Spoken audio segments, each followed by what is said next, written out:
नमस्कार दोस्तों, आज मैं आपके लिए लाया हूँ एक और मर्डर केस जो कि दिल दहला देने वाला है और इसे सुनकर आपके रोंगटे खड़े हो जाएंगे। कहते हैं कि जब भी कभी क्रिमिनल पुलिस और पॉलिटिशियन का नेक्सस बनता है तब एक छोटा मोटा अपराधी भी बड़ा अपराधी बन जाता है। और इसी घालमेल ने आज से तकरीबन 4 दशक पहले भी एक सीरियल किलर को जन्म दिया था। आज की जो कहानी है वह ऑटो शंकर की है, जो कि मद्रास यानी आज का सबसे खूंखार सीरियल किलर था और उसका नाम सुनते ही लोगों के अंदर दहशत पैदा हो जाती थी। पर यह जो ऑटो शंकर नाम था यह उसका असली नाम नहीं था, बल्कि उसका असली नाम गौरी शंकर था। और यह जो उसके गौरी शंकर से ऑटो शंकर बनने तक का सफर था, उसकी कहानी मैं शुरू करता हूँ। गौरी शंकर का जन्म 4 मार्च 1955 को तमिलनाडु के वेल्लूर जिले में कांग्यानलर नाम की एक जगह में होता है।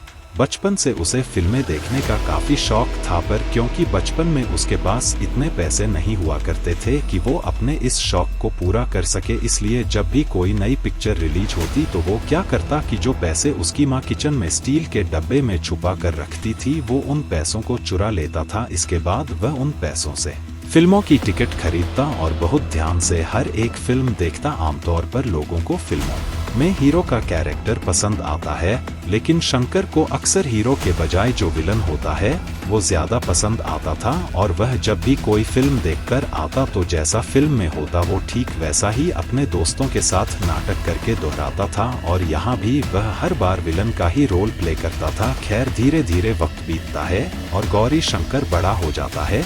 बड़े होने के बाद रोजी रोटी की तलाश में साल 1974 में वह अपने घर से लगभग 140 किलोमीटर दूर तमिलनाडु की राजधानी मद्रास पहुंचता है, जिसे कि आज हम चेन्नई के नाम से जानते हैं। मद्रास पहुंचकर पहले तो वह कुछ वक्त तक दिहाड़ी पर पुताई वगैरह का काम करता रहा, लेकिन बाद में वह कुछ पैसे जोड़कर और इधर-उधर से जुगाड़ करके एक ऑटो खरीद लेता है और उसे चलाने लगता है। इसी बीच होता यह है कि उस वक्त की तमिलनाडु की सरकार उसी साल यानी साल 1974 में शराब पर बैन लगा देती है और इस चीज की वजह से गौरी शंकर की जिंदगी बदल जाती है। दरअसल होता यह है कि शराब की पाबंदी की वजह से अब उसकी काला बाजारी शुरू हो गई थी और कई लोग अब शराब की तस्करी करने लगे थे। खासतौर से मद्रास में जो एक ताड़ी होती है जो कि ताड़ के पेड़ से निकलती है, वो लोग भाग ज्यादा पीते थे क्योंकि शराब के मुकाबले वह सस्ती भी आती थी। आप में से जो बिहार के लोग होंगे उन्हें तो बहुत अच्छे से पता होगी कि ताड़ी क्या होती है, क्योंकि वहाँ भी ताड़ी का बहुत चलन है। तो जब राज्य सरकार ने तमिलनाडु में शराब पर बैन लगाया तो अब ताड़ी की डिमांड बढ़ गई, लेकिन सरकार ने फिर ताड़ी बेचने पर भी पाबंदी लगा दी, जिसकी वजह से अब उसकी भी तस्करी शुरू हो गई और लोग मनचाहे रेट पर उसे बेचने लगे। और आपको तो पता ही है कि जिसको पीने की लत होती है उसके लिए वह कितने भी पैसे खर्च करने को तैयार रहता है। शंकर के दिमाग में शुरू से ही यह था कि उसे जल्दी से जल्दी और ज्यादा से ज्यादा पैसे कमाने हैं और इसी चाहत में उसे भी शराब की तस्करी के धंधे में धकेल दिया। यहाँ पर 2 चीजें उसके काम आई। पहला कि उसे पता था कि उसे अच्छी और सस्ती ताड़ी कहाँ से मिलेगी, और दूसरा कि उसके पास अपना एक ऑटो भी था। दरअसल उस दौरान ज्यादातर जो शराब की तस्करी होती थी वह ऑटो में ही हुआ करती थी, क्योंकि एक तो ऑटो हर गली हर मोहल्ले में घुस जाता है और दूसरा कि पुलिस भी ऑटो की बहुत ही कम तलाशी लिया करती थी, क्योंकि उस वक्त ऑटो में रखकर शराब तस्करी करना एक नया ट्रेंड था, जिसके बारे में पुलिस को बहुत बाद में पता चला। तो अब शंकर भी अपने ऑटो में महाबलीपुरम की तरफ से ताड़ी लेकर मद्रास में चोरी छुपे बेचने लगा और इस शराब तस्करी के जरिए वह पहली बार जुर्म की दुनिया में कदम रखता है।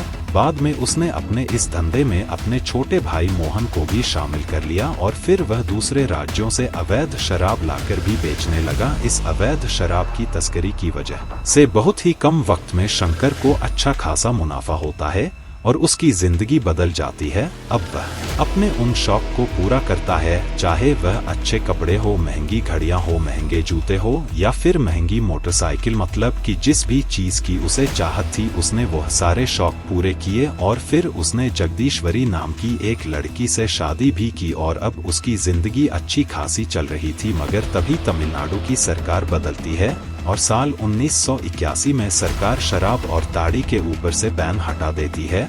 जिसकी वजह से शराब तस्करी कम हो जाती है और अब उसमें उतना मुनाफा भी नहीं मिल रहा था। लेकिन तब तक गौरी शंकर ने यह तय कर लिया था कि अब आगे उसे क्या करना है, और उसका आइडिया भी उसे ऑटो चलाने के दौरान ही मिला था। दरअसल वह अक्सर रात के वक्त जो वेश्याएं होती हैं जो कि जिस्म फरोशी का धंधा करती थी, वह उन्हें अपने ऑटो से उनके दलाल के पास से ले जाकर कस्टमर तक पहुंचाया करता था। और इतने सालों में उसने भांप लिया था कि इस काम में बहुत मुनाफा है, इसलिए अब वह यह तय करता है कि वह भी इस जिस्म फरोशी के धंधे में उतरेगा। इसके लिए वह सबसे पहले क्या करता है कि अपने छोटे भाई मोहन, अपनी छोटी बहन के पति यानी बहनोई एल्डिन और कुछ और लोग जिनके नाम शिवाजी, जयवेलू, राजा रमन, रवि पलानी और परम शिवम थे, उन सबको मिलाकर अपनी एक गैंग तैयार करता है। इसके बाद वह तिरुमन्य मयूर के पास पेरियार नगर इलाके में एक सरकारी जमीन को गैर कानूनी तरीके से फ्री में खरीदता है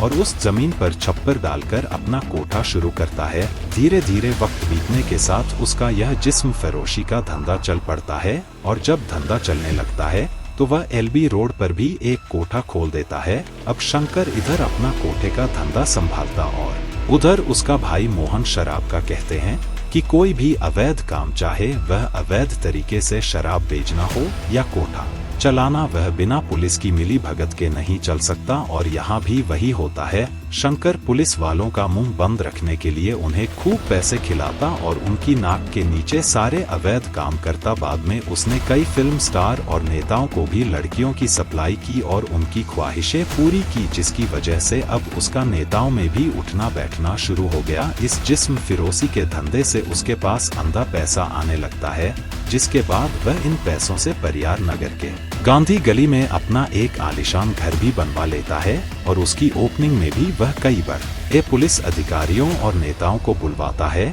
जिसकी वजह से उसका रुतबा और बढ़ जाता है। धीरे धीरे उसका दबदबा इतना बढ़ गया कि पेरियार नगर के जो लोकल लोग थे, उन्हें जब भी कोई परेशानी होती तो वह पुलिस की बजाय शंकर के पास ही जाते और शंकर उनकी परेशानी हल भी कर देता था। उसकी पहुंच का आलम यह था कि एक दिन तो वह डीआईजी रैंक के ऑफिसर की गाड़ी लेकर ही पेरियार घर पहुंच गया और उस गाड़ी में उसने धंधा करने वाली लड़कियां और अवैध शराब भर रखी थी। तो सोचिए उस वक्त उसका कितना रुतबा होगा कि वह एक डीआईजी रैंक के ऑफिसर की गाड़ी को भी अवैध काम के लिए इस्तेमाल कर रहा था। खैर, वक्त बीतने के साथ जब उसका धंधा बढ़ने लगा तो धंधे के साथ साथ लड़कियां भी बढ़ने लगी और इसी दौरान साल 1986 में उसके कोठे पर एक नई लड़की आती है जिसका नाम था सुमाती। और वह सुमाती के पास जाता है और कहता है कि उसे यह धंधा करने की कोई जरूरत नहीं। फिर वह उसे अपने साथ अंदर कमरे में लेकर जाता है, उसके साथ शारीरिक संबंध बनाता है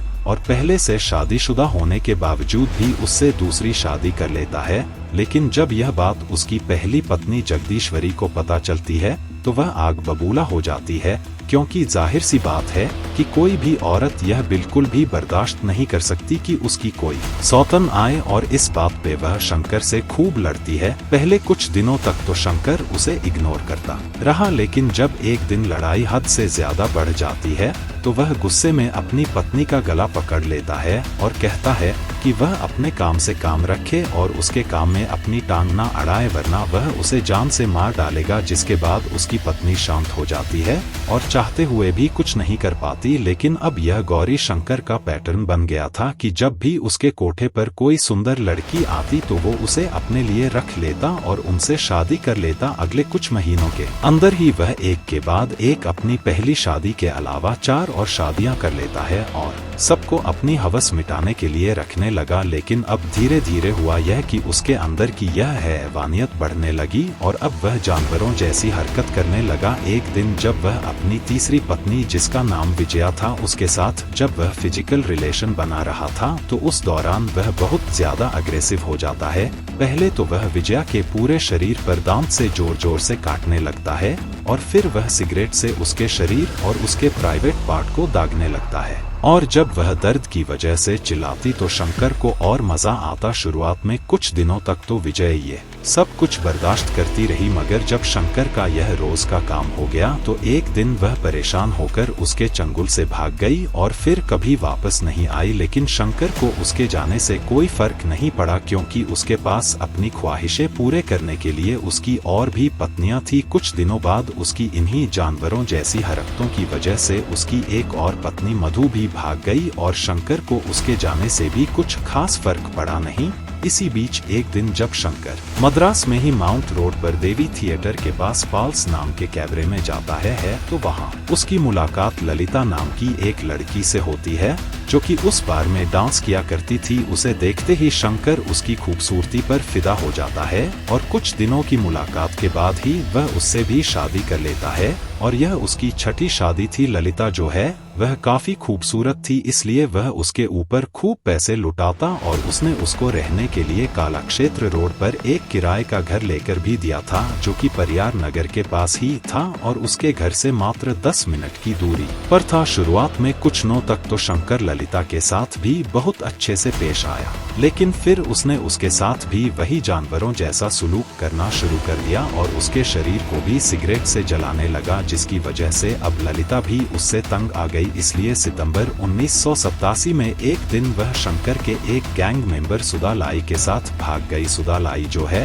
वह दरअसल वही ललिता के घर के पास ही रहता था और इधर जब शंकर उसे टॉर्चर करने लगा था तो इसी दौरान वह सुधलाई के करीब आ गई और फिर उसकी मदद से वह उसके साथ भाग गई। जब यह बात शंकर को पता चलती है तो वह गुस्से से लाल हो जाता है और यह पहली बार था जब किसी के भागने से उसे गुस्सा आया था, क्योंकि एक तो वो ललिता को बहुत चाहता था क्योंकि वह काफी सुंदर थी और दूसरा कि वो उसका कैमरा और 7,300 रुपए लेकर भी भागी थी, जो कि उस जमाने में काफी बड़ी रकम थी। और एक और जो सबसे बड़ा कारण था उसके गुस्सा होने का और जिसका उसे सबसे ज्यादा मलाल था वो यह था कि ललिता उसके साथ भागी, जो कि उसी के गैंग का एक छोटा मोटा मेंबर था। इस चीज से उसका ईगो हर्ट हो जाता है और उसे अंदर से बहुत ही बेइज्जती सी महसूस होती है, इसलिए वह ठान लेता है कि वह ललिता को ढूंढ कर ही छोड़ेगा। इसके बाद वह क्या करता है कि पहले तो तिरुवनमयूर पुलिस स्टेशन जाकर सुधा लाई के खिलाफ रिपोर्ट लिखवाता है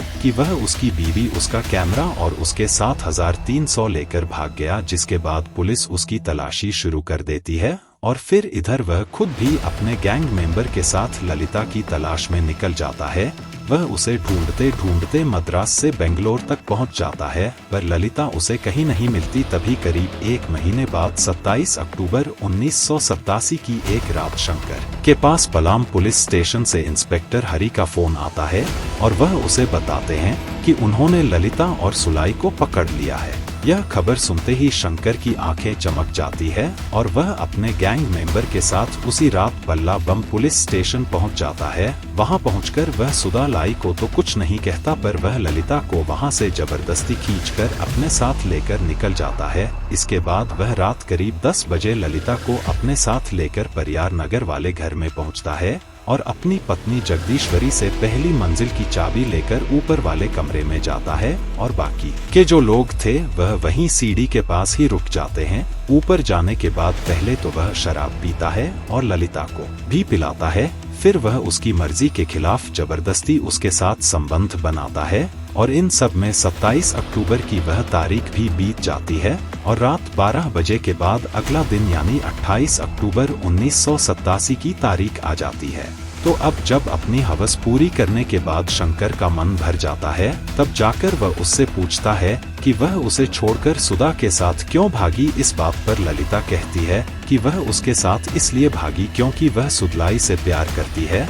यह जवाब सुनते ही उसके सीने में आग लग जाती है और उसके अंदर का जानवर जाग जाता है और वह गुस्से में ललिता को पीटने लगता है। ललिता भी गुस्से में उसके ऊपर टूट पड़ती है और दोनों के बीच मारपीट होने लगती है। इसी बीच शोर सुनकर शंकर का भाई मोहन और उसका बहनोई एल्डिन भी कमरे में आ जाते हैं। इसके बाद मोहन ललिता के बाल पकड़ता है और एल्डिन उसके दोनों हाथ पकड़ लेता है और शंकर ललिता का गला पकड़कर उसे दबाने लगता है और वह उसका गला तब तक दबाता रहता है जब तक कि उसकी सांसें नहीं रुक जाती। थोड़ी देर बाद जब शंकर ललिता का गला छोड़ता है तो देखता है कि उसकी लाश उसके सामने पड़ी है और यह उसका पहला मर्डर था, क्योंकि आज से पहले उसने भले ही कई गैर कानूनी काम किए थे, लेकिन यह पहली बार था जब उसने कोई क्राइम किया था। खैर थोड़ी देर बाद जब यह कंफर्म हो जाता है कि ललिता मर चुकी है तो शंकर का दिमाग तेजी से चलने लगता है और अब वह लाश को कैसे ठिकाने लगाया जाए उसके बारे में सोचने लगता है। इसके बाद वह ललिता की बॉडी को अपने ऑटो में रखता है और अपनी गैंग के साथ उसे लेकर अपने भाई मोहन के शराब के अड्डे पर पहुंचता है। फिर वह उसी रात लगभग 2:30 बजे के करीब अपने भाई मोहन को भेजकर एक मिस्त्री को बुलवाता है। जब वह मिस्त्री शराब के अड्डे पर पहुंचता है तो शंकर उससे एक 5 फुट लंबा और 3 फीट गहरा गड्ढा खोदने को कहता है ताकि उसे कोई शक ना हो। इसलिए वह उससे कहता है कि इस गड्ढे में उसे अवैध शराब छुपानी है। खैर गड्ढा खोदने के बाद जब वह मिस्त्री वापस चला जाता है तब वो उस गड्ढे में ललिता की लाश को उसके कपड़ों और जैकेट समेत दफना देता है। पर दफनाने से पहले जो सोने की चैन और इयररिंग्स ललिता ने पहन रखी थी वह उसे निकाल लेता है। इसके बाद सुबह करीब 8 बजे वह एक बार फिर उसी मिस्त्री को बुलवाता है जिसे उसने रात को बुलवाया था और जो गड्ढा उसने खोदा था उसके ऊपर पलस्तर करवा देता है। लाश को ठिकाने लगाने के बाद शंकर की जिंदगी में वापस अब सब कुछ नॉर्मल तरीके से चलने लगता है, जैसे कि कुछ हुआ ही ना हो। मगर उधर सुधा लाई परेशान था क्योंकि उसे ललिता के बारे में कोई खबर नहीं मिली थी। कुछ दिनों की खोजबीन के बाद जब उसे ललिता के बारे में कुछ भी पता नहीं चला तो उसे लग जाता है कि शंकर ने उसके साथ जरूर कुछ बुरा किया होगा। इसलिए अब उसने इस चीज के लिए शंकर से बदला लेने की ठान ली, क्योंकि उसने उससे उसका प्यार छीन लिया था। हालांकि उसे अभी तक यह नहीं पता था कि वह मर चुकी है। शंकर से बदला लेने के लिए उसने अब क्या किया कि 1-2 लोगों के साथ मिलकर उसने भी जिस्म फरोशी का धंधा खोल लिया और शंकर के जो कस्टमर थे उन्हें कम रेट देकर फंसाने लगा। अगले करीब 4 महीनों तक सुधा लाई ने शंकर के अच्छे खासे कस्टमर को फंसा लिया था, मगर तभी यह बात शंकर को पता चल जाती है और वह अब उसकी तलाश करने लगता है। 28 फरवरी 1988 की रात को शंकर अपने गैंग मेंबर के साथ ऐसे ही कार में घूमने के लिए निकला हुआ था और जब वो लोग ताज होटल के पास पहुंचे तो उन्होंने देखा कि होटल के नीचे से सुधा लाई और उसका एक साथी रवि वहां से शंकर के कस्टमर को फंसा रहा था। और यह देखते ही गौरी शंकर का पारा हाई हो गया। उसने उस वक्त तो सुधलाई को छोड़ दिया था जब वह ललिता को लेकर भागा था, लेकिन अब जब वो उसके धंधे में भी अपनी टांग आने लगा तो इस चीज ने आग में घी डालने का काम किया और अब शंकर ने उसे अच्छे से मजा चखाने का सोच लिया। इसके बाद वह अपने एक गैंग मेंबर बाबू को पूरा प्लान समझाकर उसे किसी भी तरह सुधा लाई को अपने साथ पीआर नगर वाले घर पर लाने को कहता है और खुद बाकी के लोगों के साथ वहां से निकल जाता है। इधर पूरा प्लान समझने के बाद जैसे ही बाबू सुधाई के पास जाता है तो उसे देखते ही वह भागने लगता है, पर बाबू किसी तरह उसे पकड़ लेता है और उसे कहता है कि उसे भागने की कोई जरूरत नहीं है। फिर वह उससे कुछ और मीठी मीठी बातें करके उसे रिलैक्स करता है और जब वह थोड़ा शांत हो जाता है तो उससे कहता है कि चलो चलकर शराब पीते हैं, जिसके लिए सुधलाई तैयार हो जाता है। इसके बाद बाबू सुधलाई को लेकर मोहन की शराब की दुकान पर जाता है जहां एल्विन, मोहन और शिवाजी पहले से ही मौजूद थे। फिर थोड़ी देर वहीं बैठकर शराब पीने के बाद यह लोग अपनी अगली चाल चलते हैं और सुधलाई से कहते हैं कि शंकर अन्ना उससे मिलना चाहते हैं। यह सुनते ही सुधलाई थोड़ा डर जाता है और कहता है कि वह शंकर से नहीं मिलेगा क्योंकि शंकर उससे बहुत गुस्सा है। तो वह कहते हैं कि नहीं, शंकर तुमसे गुस्सा नहीं, वह तो सिर्फ तुमसे मिलकर पहले दोनों के बीच जो कुछ भी गलतफहमी हुई उसे बस दूर करना चाहते हैं। इसी बीच वह पूछ लेता है कि ललिता कहाँ है, तो वो कहते हैं कि उसे कोई और मिल गया और वह उस आदमी के साथ भाग गई और ऐसी औरत के चक्कर में पुरानी दोस्ती क्यों खराब करनी, इसलिए चलो बाकी की जो कुछ भी गलतफहमियां है वह वहीं चलकर सुल्तान ले और शराब पीने लगते हैं और शंकर सुधा लाई के लिए डिनर में अच्छे अच्छे खाने भी मंगवाता है। खैर जब सारा खाना पीना करने के बाद सुधा लाई बिल्कुल रिलैक्स हो जाता है और उसे यकीन हो जाता है कि शंकर अब उससे बिल्कुल भी गुस्सा नहीं है। तभी रात करीब 9 बजे के आसपास शंकर अचानक से ललिता का टॉपिक छेड़ देता है और उससे पूछता है कि वो ललिता को अपने साथ कहाँ लेकर गया था। इसके बाद वो जैसे ही यह बताने लगता है कि वह ललिता को लेकर कहाँ गया था, शंकर के अंदर का जानवर जागने लगता है और इससे पहले कि वो अपनी बात पूरी करता शंकर गुस्से में उठता है और उसे धक्का देकर जमीन पर गिरा देता है और कहता है कि पहले तो तूने मेरी लड़की चुराई और अब तू मेरा धंधा भी चुराना चाहता है, इससे पहले कि सुधलाई। कुछ बोलता शंकर उसकी छाती पर अपना घुटना रख देता है। इसी बीच एल्डिन उसका पैर पकड़ लेता है और शिवाजी उसके दोनों हाथ पकड़ लेता है और बाबू एक तौलिया को घुमाकर उसके गले में डालकर उसे खींचने लगता है, जिससे वह सांस लेने के लिए भी तड़पने लगता है। इसके बाद शंकर उसके प्राइवेट पार्ट पर अंधाधुंध लात बरसाने लगता है। काफी देर मारने के बाद भी जब वो अपना दम नहीं तोड़ता तो मोहन अपने हाथ से उसका मुंह और नाक भी दबा देता है और शंकर लगातार उसके पूरे शरीर पर लात मारे जा रहा था। धीरे धीरे उसका शरीर अधमरा हो जाता है और थोड़ी देर बाद उसकी सांसें भी रुक जाती है। मारने के बाद जो है शंकर उसकी लाश को जलाने का फैसला करता है और एल्डिन और मोहन को पेट्रोल लेने के लिए भेज देता है, जिसके बाद एल्डिन और मोहन और इतने में बाकी के लोग सुताल की लाश को पहली मंजिल से उतार कर नीचे ग्राउंड फ्लोर पर ले आते हैं। इसके शंकर पहले तो सुधलाई की सोने की चैन और अंगूठी उतारता है और फिर सारा का सारा पेट्रोल उसके शरीर पर डाल देता है। इसके बाद वह एक सिगरेट जलाकर एक कश मारता है और फिर बिल्कुल फिल्मी स्टाइल में माचिस की जलती हुई तिल्ली सुधालकर फेंक देता है, जैसा कि वह अक्सर फिल्मों में देखा करता था। इसके बाद वह सभी लोग उसकी जलती हुई बॉडी को कमरे में ही छोड़कर दरवाजा और खिड़की बंद करके घर के बाहर आकर बॉडी के जलने का इंतजार करने लगते हैं। काफी देर बाद जब बॉडी में लगी आग बुझ जाती है तब वो वापस कमरे में आते हैं और बॉडी के जो हिस्से नहीं जले थे उसे एक चादर में पैक करके एल्डिन की कार के डिग्गी में डालते हैं और रात करीब 2:30 बजे वहां से लगभग 25 किलोमीटर दूर मुट्टू कटू बोटयार्ड की तरफ निकल जाते हैं। वहां पहुंचकर वह बाकी के बॉडी के हिस्से को समुंदर में फेंक देते हैं और सुबह करीब 5:30 बजे वापस PR नगर पहुंच जाते हैं।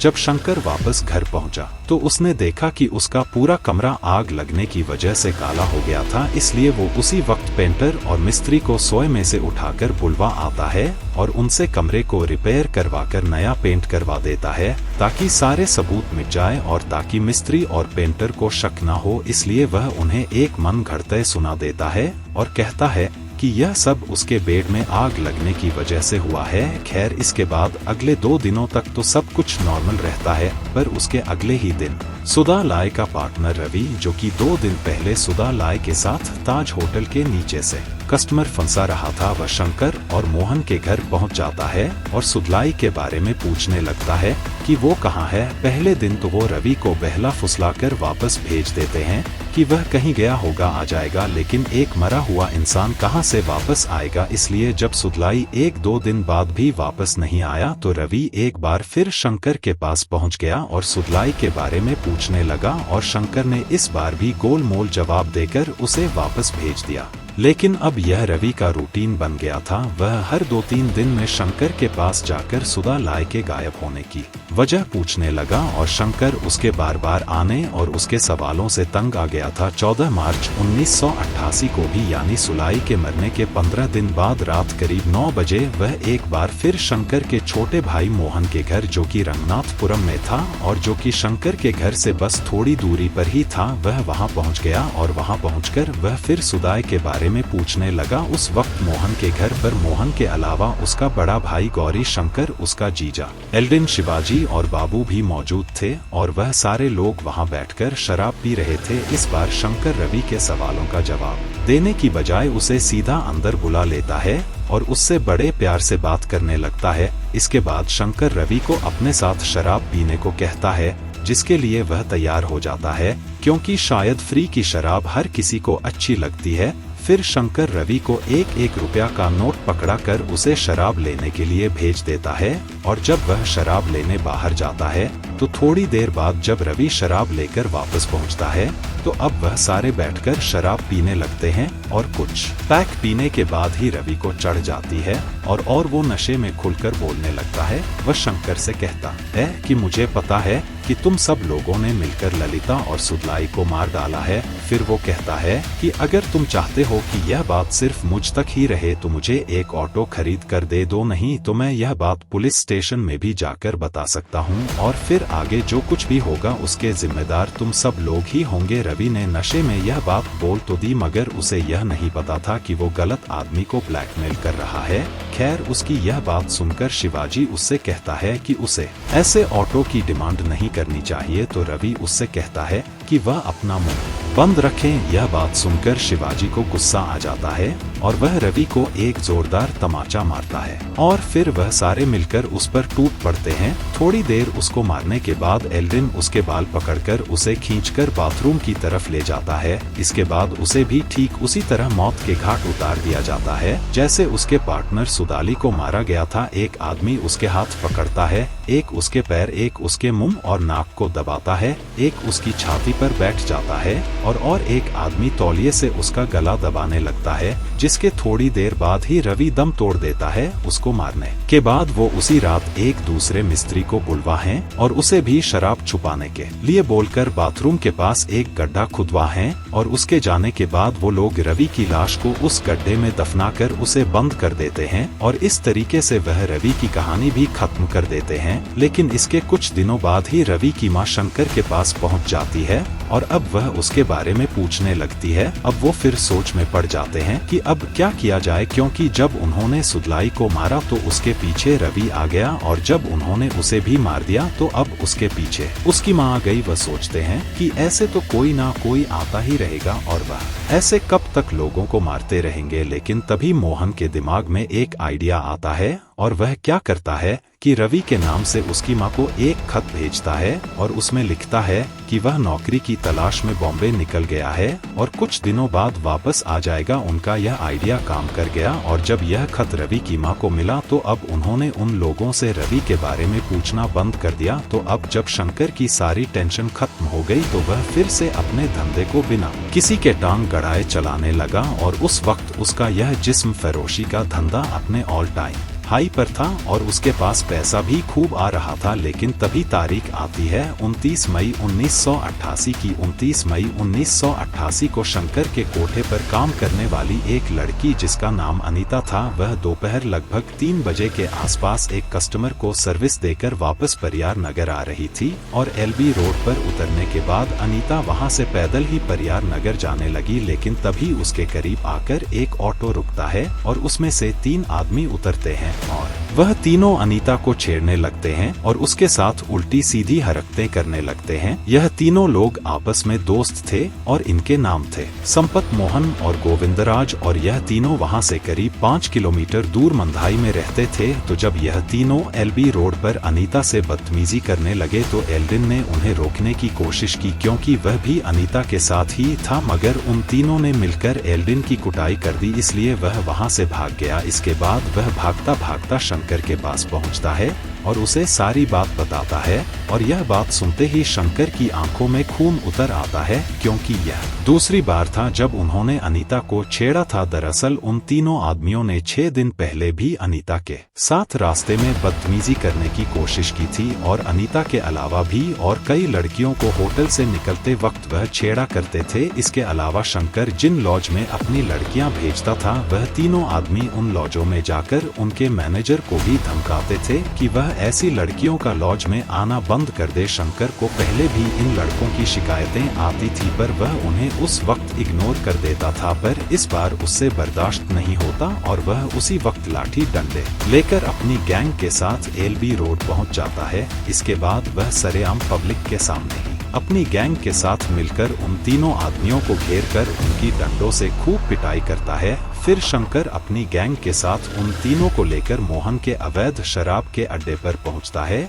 और वहां एक बार फिर सारे मिलकर उन तीनों को डंडों से खूब मारते हैं और तब तक मारते हैं जब तक कि वह तीनों खून से लथपथ और अधमरे नहीं हो जाते। इसके बाद शाम करीब 5 से 5:30 बजे के आसपास शंकर खून से लथपथ उन तीनों लोगों को ऑटो में भरता है और उन्हें लेकर गांधी गली में अपने घर पहुंचता है और फिर उन्हें घर के स्टोर रूम में डालकर खोदकर बाहर से ताला लगा देता है, पर इस बार उसे ऐसा करते हुए बहुत से लोग देख लेते हैं, क्योंकि यह पहली बार था जब उसने कोई खूनी हरकत दिन की रोशनी और सबके सामने की थी। इसलिए शंकर के घर के आगे लोगों की भीड़ लग गई थी, लेकिन शंकर को पता था कि उसका इतना दबदबा है कि कोई उसका कुछ नहीं बिगाड़ सकता, और इसी घमंड और गुरूर में वह बाकायदा उन तीनों को स्टोर रूम में बंद करने के बाद खून से लथपथ कपड़ों में ही बाहर आता है और सबको धमकी देता है कि किसी ने भी अगर अपना मुंह खोला तो उसका भी यही हश्र होगा, जिसे सुनते ही वहाँ की सारी नींद गायब हो जाती है। इसके बाद रात करीब 10 बजे शंकर उन तीनों की हालत चेक करने के लिए स्टोर रूम का दरवाजा खोलता है तो देखता है कि उन 3 लोगों में से 2 संपत और मोहन पहले ही मर चुके हैं, पर उनमें से एक गोविंद राज अभी भी जिंदा था और दर्द से कराहता है। शंकर सोचता है कि जब 2 लोग मर चुके हैं तो उसको जिंदा रखकर भी कोई फायदा नहीं, क्योंकि वह बाद में उनके लिए खतरा बन सकता है। इसलिए शंकर उसी वक्त गोविंद राज का भी गला दबाकर उसे मार डालता है। इसके बाद शंकर अपनी गैंग के साथ रात करीब 1:30 बजे रक्षण बिल्डिंग, जो कि वहीं पास में ही बन रही थी, वहां पहुंचता है और उस बिल्डिंग के बेसमेंट में गड्ढा खोदकर उन तीनों को दफना देता है और किसी को कामों कान खबर नहीं लगती। लेकिन उधर जब यह तीनों लोग वापस घर नहीं पहुंचते तो उनके घर वाले परेशान हो जाते हैं। 2 दिन बाद जब वह इस चीज की खबर देने और रिपोर्ट लिखवाने तिरुवन पुलिस स्टेशन पहुंचते हैं तो पुलिस कहती है कि यहाँ तो ऐसी कोई मारपीट की घटना हुई ही नहीं, और पुलिस इस पर कोई कार्यवाही नहीं करती और उन लोगों को वापस भेज देती है। तो अब तक शंकर कुल मिलाकर 6 मर्डर कर चुका था, जिनमें से जो पहले 3 मर्डर थे उनके बारे में तो किसी को कुछ पता ही नहीं था, और बाकी के 3 मर्डर का पता होने के बावजूद भी पुलिस उस पर कोई एक्शन नहीं लेती, क्योंकि पुलिस भी शंकर के एहसान तले दबी थी और कई बार इसी करप्ट सिस्टम और पुलिस की वजह से अपराधी खुले में घूमते रहते हैं। और शंकर भी आराम से खुले में घूम रहा था, मगर तभी अचानक से मद्रास के अंदर एक नई घटनाओं का सिलसिला शुरू हो जाता है। दरअसल होता यह है कि मद्रास में पिछले कुछ महीनों के अंदर ही एक के बाद एक लड़कियां रहस्यमय तरीके से गायब होने लगती है। कहाँ गायब हुई किसी को नहीं पता, और जब उनके घर वाले पुलिस स्टेशन जाते तो पुलिस भी अपना काम अच्छे से नहीं करती और कहती कि इधर उधर कहीं गई होंगी आ जाएंगी, लेकिन वह लड़कियां कभी वापस नहीं आती और ऐसा करते करते कुल 9 लड़कियां गायब हो जाती है, और तब जाकर पुलिस की नींद खुलती है। अच्छा, उस वक्त तमिलनाडु की राजनीति भी काफी तक चल रही थी। MG रामचंद्रन, जो कि साउथ के बहुत जाने एक्टर और पॉलिटिशियन थे, वो उस वक्त की सरकार के मुख्यमंत्री थे। लेकिन दिसंबर 1987 में उनकी मौत के बाद राजनीति में खींचतानी शुरू हो गई थी, और जब कोई बात नहीं बनती तो तमिलनाडु में राष्ट्रपति शासन लगा दिया जाता है। राष्ट्रपति शासन की वजह से अब सारी पावर तमिलनाडु के गवर्नर के पास थी, और उस वक्त वहां के जो गवर्नर थे वह थे PC अलेक्जेंडर। तो जब साल 1988 में एक के बाद एक 9 लड़कियों के गायब होने का मामला सामने आया तो लगा कि जरूर इसमें किसी सीरियल किलर का हाथ है, और जब यह बात गवर्नर PC अलेक्जेंडर के कानों तक पहुंची तो उन्होंने तुरंत इस पर एक्शन लिया। उन्होंने इस मामले की तहकीकात के लिए एक SIT यानी स्पेशल इन्वेस्टिगेशन टीम बनाई, जिसको कि मद्रास के DIG यानी deputy inspector general Jafar Ali lead कर रहे थे, और उस टीम ने तुरंत अपनी इन्वेस्टिगेशन शुरू कर दी, लेकिन कोई फायदा नहीं हुआ। कई दिनों की खोजबीन के बाद भी उन गायब हुई लड़कियों का कोई सुराग नहीं मिला, और न ही जिसने उन्हें गायब करवाया उनका। इसी बीच एक दिन होता यह है कि शांति नाम की एक लड़की मद्रास के ही हयातिक नाम के एक एरिया में रात के वक्त टेलर के पास से अपना काम करवा कर पैदल ही वापस घर लौट रही थी। उसी दौरान जब वो उस इलाके के एक के पास से गुजर रही थी, तभी अचानक से उसके करीब एक ऑटो आकर रुकता है। इससे पहले कि उसे कुछ समझ आता, उस ऑटो में से एक नकाबपोश आदमी निकलता है और उसे जबरदस्ती ऑटो में बिठाने लगता है, लेकिन वह लड़की हिम्मत दिखाती है और बचाव में शोर मचाने लगती है। उसका शोर सुनते ही जो लोग शराब की दुकान पर खड़े थे वह लोग उस लड़की को बचाने के लिए दौड़ते हैं, और जब वह नकाबपोश आदमी बहुत सारे लोगों को आते हुए देखता है तो वह उस लड़की को वहीं छोड़कर तेजी से वहां से निकल जाता है। इसके बाद जब यह बात पुलिस तक पहुंचती है तो जो स्पेशल टीम उन मिसिंग लड़कियों को ढूंढने के लिए बनाई गई थी, उन्हें लगता है कि जरूर उस ऑटो का कनेक्शन उन मिसिंग लड़कियों से होगा, और वो उस रात शांति को भी उसी इरादे से उठाने आए थे। इसलिए अब पुलिस की वो टीम तहकीकात तहकीकात के लिए सादी वर्दी में उस इलाके के उसी ठेके पर पहुंच जाते हैं जहां से शांति को उठाने की कोशिश की गई थी। और जब वो ठेके पर आए लोगों से पूछताछ करते हैं तो कुछ लोग दबी जुबान में गौरी शंकर का नाम लेते हैं और यह पहली बार था जब उस स्पेशल टीम की रडार ने गौरी शंकर का नाम लाया था। इसके बाद SIT की टीम शंकर कुंडली करती है, पर कुछ करप्ट पुलिस वालों की मेहरबानी से उन्हें उसके खिलाफ कोई क्रिमिनल रिकॉर्ड नहीं मिलता जिसके बिना पर वह शंकर को उठाकर पूछताछ कर सके। मगर उसी दौरान इसके अलावा एक और ऐसी चीज होती है जिसकी वजह से SIT को शंकर को उठाने का मौका मिल जाता है। दरअसल जिन 3 आदमियों को शंकर ने सरेआम मार डाला था उनके खिलाफ जब वहाँ की लोकल पुलिस ने कोई कार्यवाही नहीं की थी तो उनके घर वालों को लगा था कि अब वो लोग उन्हें कभी नहीं मिलने वाले। लेकिन उन तीनों आदमियों में से जो संपन्न था उसकी बीवी हार नहीं मानती और उसे यकीन था कि उसके पति के गायब होने के पीछे शंकर का ही हाथ है। इसलिए अपने पति और उसके 2 दोस्तों के गायब होने के लगभग 1 महीने बाद जून 1988 के एंड में वह अपनी शिकायत की अर्जी लेकर वहां के गवर्नर PC अलेक्जेंडर के पास पहुंच जाती है। और जब इस अर्जी के जरिए यह बात उस स्पेशल टीम तक पहुंचती है तो उनका शक गौरी शंकर पर और बढ़ जाता है। और अब उनके पास गौरी शंकर के खिलाफ एक लिखित शिकायत भी थी। इत्तेफाक से उनकी टीम में आरी नाम के एक ईमानदार कांस्टेबल भी थे और उन्हें शंकर के सारे ठिकानों का पता था। इसलिए अब उस टीम ने कांस्टेबल की इंफॉर्मेशन के मदद से शंकर और उसकी गैंग पर नकेल कसनी शुरू कर दी, जिसके बाद 6 जुलाई 1988 को पुलिस तांबा राम बस स्टैंड से शंकर के एक गैंग मेंबर बाबू को अरेस्ट करती है और अब उससे पूछताछ शुरू होती है। लेकिन वह शंकर के खिलाफ अपना मुंह नहीं खोलता, जिसके बाद पुलिस उसे डराती है और धमका है और कहती है कि या तो तुम सरकारी गवाह बन जाओ या फिर अपनी फांसी के लिए तैयार रहो। यह सुनकर बाबू टूट जाता है और वह पुलिस का साथ लेने को तैयार हो जाता है, जिसके बाद वो पुलिस को पूरी कहानी सुनाता है। और तब जाकर पुलिस को गौरी शंकर के बारे में पता चलता है कि वह कोई आम कातिल नहीं बल्कि एक सीरियल किलर है। तो अब जब पुलिस के सामने शंकर का सारा काला चिट्ठा खुल गया तो इसके अगले ही दिन यानी 7 जुलाई 1988 को पुलिस गौरी शंकर को भी उसके परियार नगर वाले घर से अरेस्ट कर लेती है।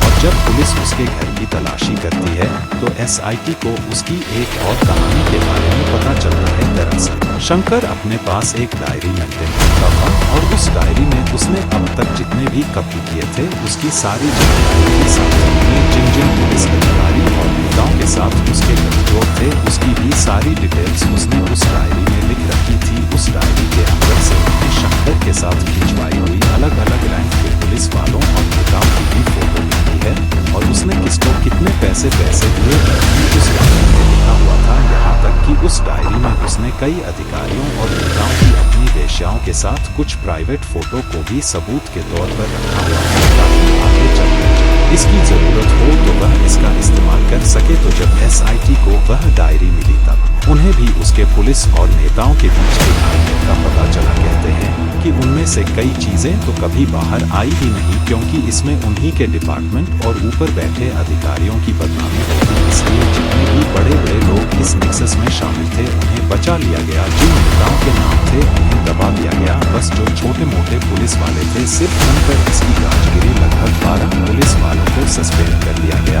और इनमें से जो सबसे बड़ा अफसर था जिसे सस्पेंड किया गया था वो एक डिप्टी सुपरिटेंडेंट था, जिसे पहले दिन बड़ी छुट्टी पर भेजा गया और फिर बाद में सस्पेंड कर दिया गया। खैर गौरी शंकर के बाद पुलिस ने उसके भाई मोहन और बहनोई एल्डिन को भी गिरफ्तार कर लिया। और जब पुलिस ने उनसे पूछताछ शुरू की तो पहले एल्डिन टूटा, फिर मोहन और लास्ट में जब शंकर के पास कोई चारा नहीं बचा तो घर भी टूट गया और अपना गुनाह कबूल कर लिया। बाद में पुलिस ने उसकी गैंग के बाकी के मेंबर्स को भी एक एक कर गिरफ्तार कर लिया और सबका बयान दर्ज करने के बाद पुलिस सबूत इकट्ठा करने में लग गई। इसके बाद उन लोगों की निशानदेही पर जमीन के अंदर से 5 लाशें बरामद की गई। इनमें से एक लाश निकिता की थी, एक रवि की और 3 लाश उन 3 आदमियों मोहन संपत और गोविंद राज की थी। सुधा लाय की लाश कभी बरामद नहीं हुई क्योंकि शंकर ने उसे जलाकर और बाकी के हिस्से को समुद्र में फेंक दिया था। इसके अलावा फॉरेंसिक टीम ने भी शंकर के खिलाफ कई और सबूत बरामद किए। जब यह खबर मीडिया के जरिए बाहर आई तो यह खबर पढ़कर पूरा मद्रास दहल उठा और देखते ही देखते यह खबर मद्रास से होते हुए पूरे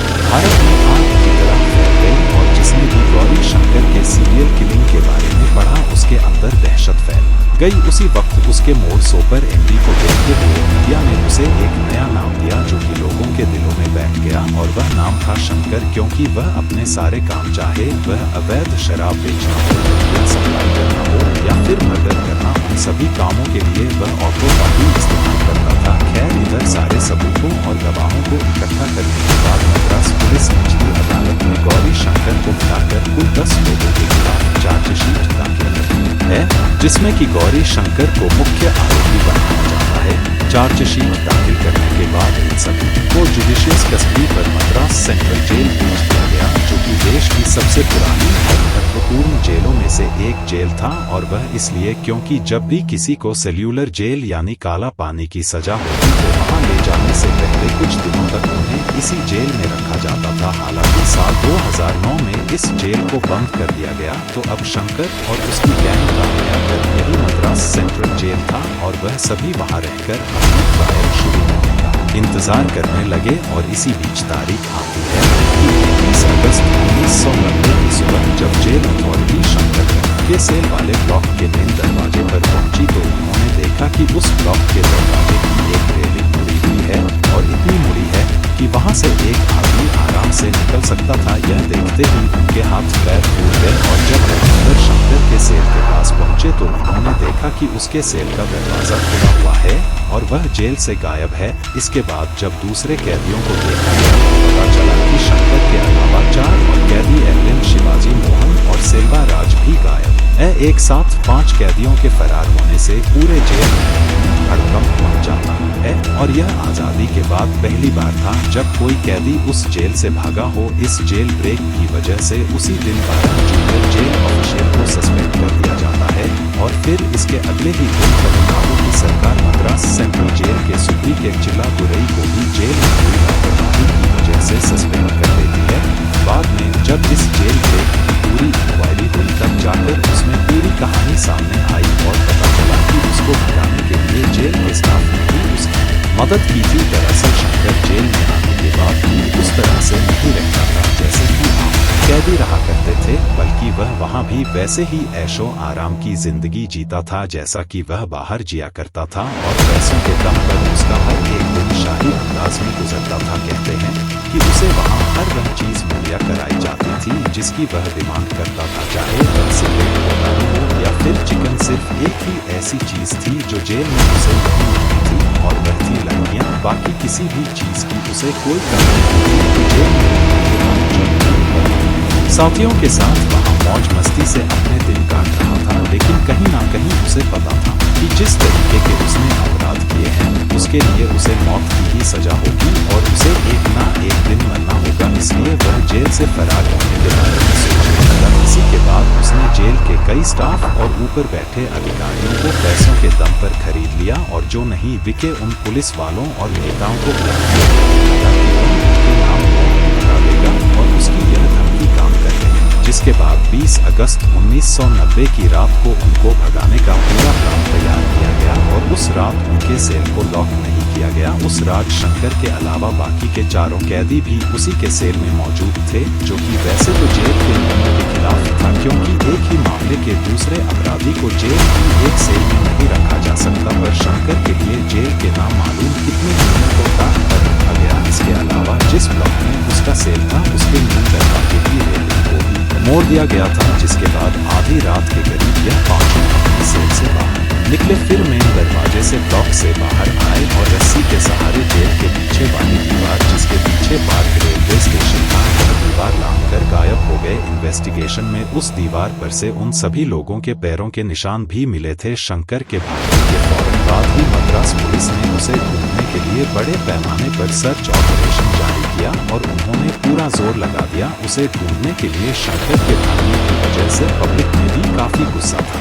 इसलिए तमिलनाडु के उस वक्त के चीफ मिनिस्टर एन करुणानिधि खुद इस मामले की रिपोर्ट ले रहे थे, और उनका यह था कि गौरी शंकर को जल्द से जल्द ढूंढा जाए। हालांकि नेताओं के जितने राज शंकर के पास मौजूद थे उसे देखकर लग रहा था कि वह अब कभी भी पकड़ा नहीं जाएगा, या अगर पकड़ा गया तो जिंदा नहीं पकड़ा जाएगा, ताकि उन नेताओं के राज ही रह जाए। मगर ऐसा होता नहीं है। मद्रास की पुलिस सिर्फ 10 दिनों के अंदर ही 5 में से 3 अपराधी शंकर, एल्विन और शिवाजी को उड़ीसा के राहुल किला से गिरफ्तार करके वापस मद्रास ले आती है और ये 2 फरार कैदी मोहन और सेवराज की तलाश में लगी रहती है। इसी बीच इधर उसी साल दिसंबर 1990 में मद्रास के चिंगलपट्टू सेशन कोर्ट में इस मुकदमे की कार्रवाई शुरू होती है। कोर्ट में शंकर यह मानता है कि उसी ने ये 6 मर्डर किए हैं, पर साथ में वह यह भी दलील देता है कि इसमें उसका कोई दोष नहीं है और उसे यह सब फिल्मों ने सिखाया है और उसके ऐसा बनने के पीछे सिर्फ फिल्मों का ही हाथ है।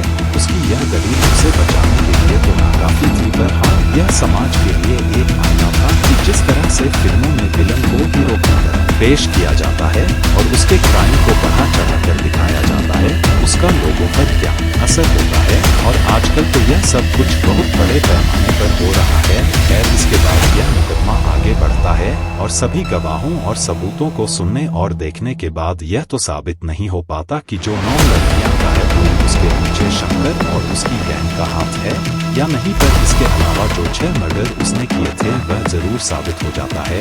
जिसके बाद पिछली अदालत इसे rarest of the rare case मानती है और सिर्फ 6 महीने के अंदर ही अपना फैसला सुना देती है और इन 6 लोगों के मर्डर के इल्जाम में 30 मई 1991 को अदालत गौरीशंकर शिवाजी को सजाए मौत देती है। इसके अलावा उसके बाकी के 5 साथियों जयवेलू, राजा रमन, रवि पलानी और परम शिवम को उम्र कैद की सजा सुनाती है। बाद में पुलिस बाकी के 2 फरार कैदियों में से मोहन को 25 जून 1992 को पुणे से और सलवा राज को 20 अगस्त 1993 को बम्बे से गिरफ्तार करके लाती है, तो उन दोनों को भी अदालत उम्र कैद की सजा सुनाती है। इसके बाद यह मामला हाई कोर्ट पहुंचता है और फिर सुप्रीम कोर्ट और यह दोनों ही कोर्ट निचली अदालत के फैसले को कायम रखती है। पर गौरीशंकर अभी भी हार नहीं मानता और खुद को बचाने के लिए अलग अलग तरीके अपनाता है। वो कुछ मैगजीन को इंटरव्यू भी देता है और उसमें उसने जिन जिन नेताओं और तमिल फिल्म स्टार को लड़कियों की सप्लाई की उनका खुलासा भी करता है और इसकी वजह से काफी हंगामा भी होता है। जो 9 लड़कियां गायब हुई थी वो तो कभी बरामद नहीं हुई, मगर बाद में शंकर ने यह माना कि वो 9 लड़कियां भी उसी ने गायब करवाई थी और वो लड़कियां भी उसने नेताओं की हवस को पूरा करने के लिए उठवाई थी और जब उनसे काम निकल गया उसने उनको मरवा कर उनकी लाश गायब करवा दी। मगर इन सब खुलासों के बाद भी जैसा कि सबको मालूम था वैसा ही हुआ। उन नेताओं में से कभी किसी के ऊपर कोई एक्शन नहीं लिया गया और जब सारा हल्ला खत्म हो गया तो आखिर में यह मामला भारत के राष्ट्रपति के पास पहुंचता है और यह तीनों गौरी शंकर, एल्विन और शिवाजी उनसे दया याचिका की अपील करते हैं और उनकी मौत की सजा को उम्र कैद में बदलने की सिफारिश करते हैं। तब भारत के जो राष्ट्रपति थे वो थे डॉक्टर शंकर दयाल शर्मा पिटीशन यानी दया याचिका को खारिज कर दिया, जिसके बाद 27 अप्रैल 1995 को सेलम सेंट्रल जेल में शंकर, एल्विन और शिवाजी को एक साथ फांसी के फंदे पर लटका दिया गया। तो कुल मिलाकर कहानी का निचोड़ यह था कि अगर गौरी शंकर के ऊपर पुलिस और नेताओं का हाथ नहीं होता तो वह ऑटो शंकर कभी नहीं बनता। वो ऑटो शंकर जिसका नाम भारत के सबसे खूंखार सीरियल किलर दिया जाता है और उसका ऐसा बनने में फिल्मों का भी बहुत बड़ा रोल था। इसके अलावा ऑटो शंकर को दूसरे सीरियल किलर से अलग भी माना जाता है और वह इसलिए क्योंकि उसके पास इन सभी को मारने का कोई ना कोई मोटो यानी मकसद था, जबकि आमतौर पर जो दूसरे सीरियल किलर होते हैं वह या तो सिर्फ अपनी खुशी के लिए या फिर दिमागी तौर पर सही ना होने की वजह से सारे मर्डर करते हैं। बाद में ऑटो शंकर के ऊपर कई फिल्में भी बनी और कुछ किताबें भी लिखी गई और कहते हैं कि अगर आज वह जिंदा होता तो या तो वह कोई बहुत बड़ा डॉन होता या फिर पॉलिटिशियन, और एक क्रिमिनल पुलिस और पॉलिटिशियन का जो कोलमेल होता है, यह कहानी उसका एक परफेक्ट एग्जाम्पल है। तो यह थी मद्रास यानी चेन्नई के सबसे खूंखार serial killer Gauri Shankar auto Shankar की कहानी। मुझे उम्मीद है कि आपको मेरी जानकारी जरूर पसंद आई होगी।